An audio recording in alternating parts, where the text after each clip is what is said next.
Hello everybody, 'tis I, the Rumpled One. June 27th, 2012, it's Wednesday.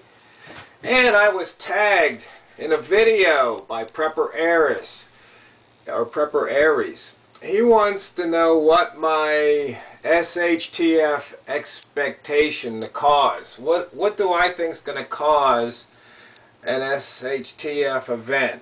Well, there's a couple ways I can answer it. I guess a direct answer is I think we're going to see either an economic collapse in this country, because of the way the banks are messing around, and we got the banking situation in Europe. We've got our own troubles with the finance world here in the good old US of A. And that'll just cause widespread panic, maybe a run on the bank. And what that will do will then cause people to empty the grocery store shelves, prices will spike, and everything will just basically go to hell in a handbasket. And that's one event I see. Another possible event could be some type of Mother Nature wreaking havoc.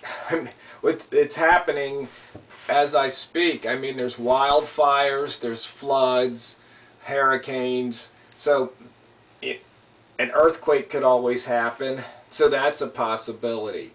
The way our government's going. I think after the election, if Obama wins, there's a real good chance of some social unrest. We've got the situation with the border, the legal immigrants. That could trigger, rioting. Any of those things could be a SHTF scenario.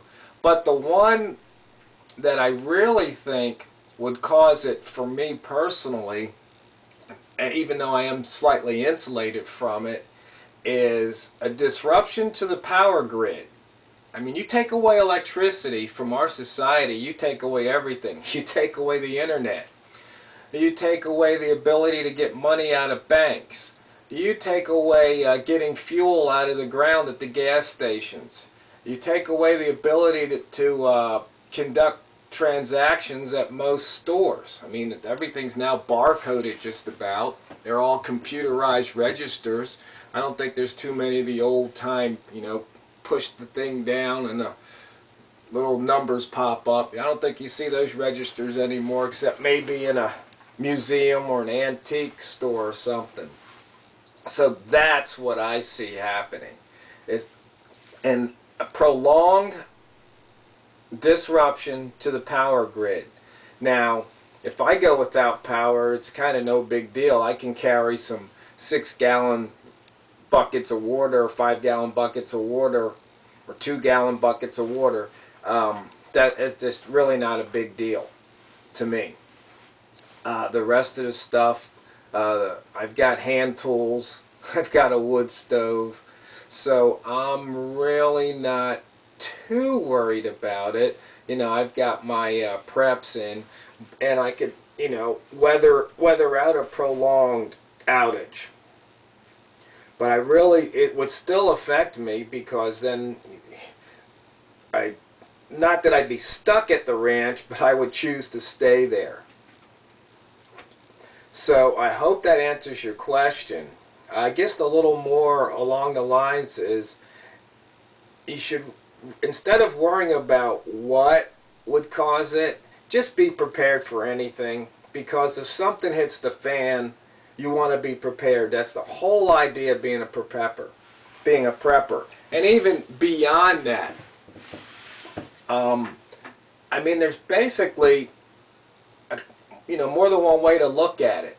If you're living a lifestyle that is prone to be disrupted, then you're on one end of the scale. But if you're living a lifestyle where something happens, you'd be like, oh, it doesn't make me any difference, you're on the other scale. I mean, for example, my neighbors around me, some of them are totally off the grid. They have solar, they have some wind power, they have gravity flow water to their cabins.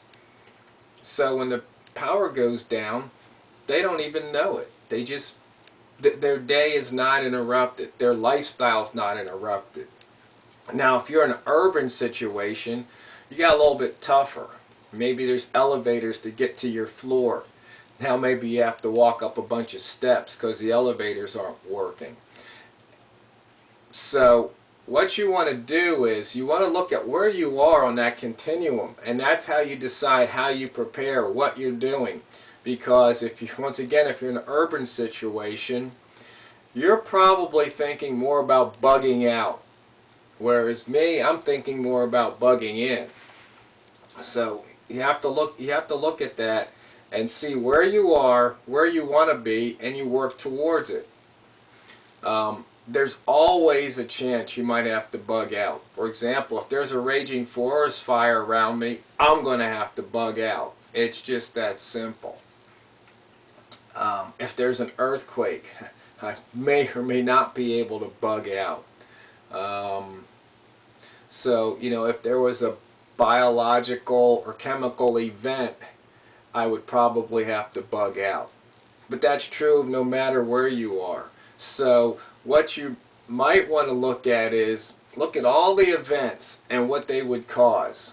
You bug in, you bug out. Basically, you can make a grid, do a Excel spreadsheet or something, where you could say, if this happens, this is what I do. If this happens, this is what I do. That's part of planning ahead. So when you see the event that it's possibly going to happen, then you can go to, what would they call it, orange, orange alert, and then if it happens, you go to red alert.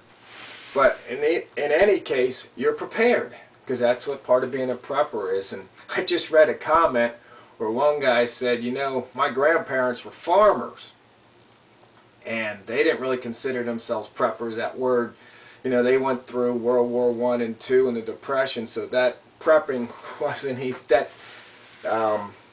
word, or I guess you should say that the modern usage wasn't being used back then. They were just living their life as farmers, and so instead of thinking about prepping, think about living your life and how you want to live it and how you want to continue to live it no matter what happens. Now, I'm probably repeating myself, and his video might be getting into that boring zone time, so no matter what, if you fail to prepare today, you're preparing to fail tomorrow.